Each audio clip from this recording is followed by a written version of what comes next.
Hello everybody. Today, I'm going to show you how we do high pulley curls. Go and stand between the pulleys, spread your arms, and grasp the high pulley handles with an underhand grip.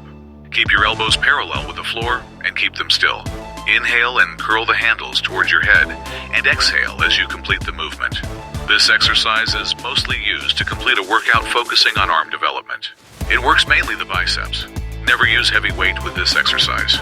Concentrate on feeling the proper contraction along the medial part of the biceps. Squeeze your biceps briefly at the top, and then return the handle to the starting position in a controlled manner. Pay close attention to your breathing.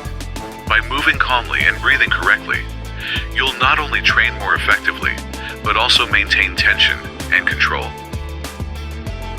I hope you enjoyed watching this video, and see you soon with a new exercise, and keep on training.